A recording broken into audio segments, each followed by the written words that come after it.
Shabbat Shalom à tous mes amis. La Pacha de cette semaine, Pacha de vérité. On voit comment Yaakov Avinu va chercher une femme. Et la Torah nous raconte qu'il arrive à Haran. Et il a vu Rachel. Rachel, on dit, elle était très belle. Et Léa, elle avait les yeux qui étaient un petit peu frisés comme ça, un petit peu bien. Et nos sages demandent, mais comment ça se fait que la Torah peut parler comme ça? De dire que Rachel était belle et Léa était avec les yeux un petit peu fatigués. Rachid dit sur place, c'est qu'en vérité, tout le monde disait que Rachel, c'est la petite sœur, elle va se marier avec Yaakov. Léa, la grande sœur, elle va se marier avec Esav. Mais comment on peut dire ça? Et voyez, une histoire incroyable, c'est que à la fin, même si Yaakov voulait se marier au début avec Rachel, mais il a enterré Davka avec qui? Avec Léa. Et comment ça se fait? Alors venez voir un petit peu l'histoire qui se passe de la paracha, et aussi on voit le sujet de comment Yaakov se marie avec deux sœurs. Comment il a pu se marier si on sait qu'il a fait toute la Torah mitzvot. Au début, Yaakov voulait se marier avec Rachel. Il a dit, je suis prêt à travailler pendant 7 ans. Il a passé 7 ans très facile, il a dit. Mais Hachem, il dit non. Je veux pas que tu te maries avec une personne qui est parfaite. Davka avec Léa, qu'elle a les yeux un petit peu fatigués, c'est qu'elle est une femme standard. Davka avec elle, je veux te marier. Et Yaakov dit non. Dieu, il envoie quoi? Lavan, qui l'arnaque, et il le change à la place de Rachel et Léa. Après ça, il travaille encore 7 ans, et Rachel n'a pas d'enfant. On sait quand une femme n'a pas d'enfant, l'amour, elle descend un petit peu. Et quand même, après ça, elle a des enfants. Et qu'est-ce qui se passe à la fin? Elle est enterrée jeune. Et où elle est enterrée? Elle n'est pas enterrée avec Yaakov. Et pourquoi? Parce qu'à la fin, Yaakov, il a dit, je pense que Hachem a raison. Davka Léa, Davka le koshi, Davka le problème. Et où on voit ça? Dans l'histoire de Yaakov. Regardez Yaakov. Yaakov, il a éduqué ses enfants où? À Haran, en dehors d'Israël. Abraham, en Eretz d'Israël. Yitzhak, en Eretz d'Israël. Il a eu seulement 50% de réussite. Un oui, un non. Davka Yaakov qui a élevé ses enfants à Haran, en Chutz Laaretz. 11 enfants parfaits. Et pourquoi? Parce qu'il savait Davka du koshi, du problème, d'arranger. C'est ça l'histoire en vérité. Et comment il a pu se marier avec deux sœurs? Parce qu'en vérité, comme on dit, Yaakov il dit, pourquoi tu m'as arnaqué? La Marie Matali, pourquoi tu m'as arnaqué?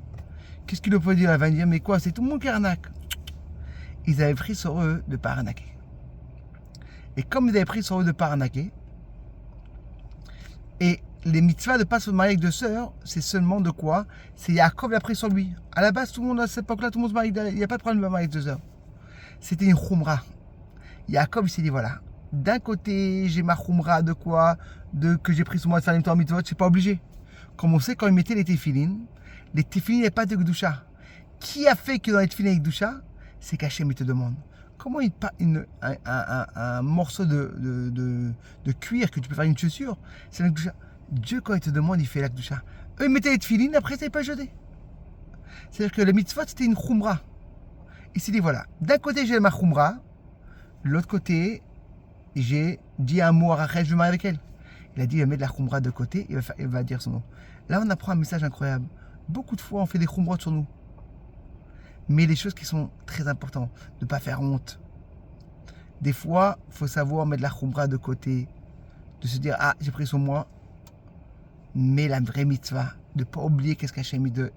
Et pour ça, en vérité, il s'est marié avec deux sœurs. Et pour finir avec un pirouge qui est incroyable, que j'ai entendu. Comment ça se fait qu'en vérité, comment ça se fait qu'aujourd'hui, on fait la même erreur? Quand on y va à la choupa, chez les Chabad, on est méchassé, chez les Chassidim, on couvre, on ne voit pas la figure de la femme. Chez les Sfaradim, on fait un petit voile. Mais imaginez-vous qu'un papa, il a deux filles, une très réussite et une moins. Et la grande, elle a la petite qui est très réussite, elle va se marier, et la grande n'arrive pas à se marier. Qu'est-ce qu'il veut, papa? Il la change. Toi, tu as mis le voile, tu viens, et en tout la choupa, tu te maries avec la grande. C'est la même histoire que ça fait avec Rachel. S'il y a déjà une erreur dans Israël, comment on peut faire la même erreur? Nos sages ont dit en vérité un truc incroyable. Dans la vie, on va toujours se marier avec Rachel et Léa. Rachel, c'est la femme parfaite, gentille, souriante. Léa, c'est la femme un petit peu plus. Des fois, elle est souriante, des fois moins souriante. On dit quand une personne, des fois, c'est la femme va être à la maison, ça va être Rachel. Et elle pourra changer de Léa, mais t'inquiète pas. Elle pourra revenir de Rachel. C'est-à-dire qu'une personne, en vérité, va se marier avec deux femmes. Pour ça, on fait le voile, pour te dire, t'inquiète pas.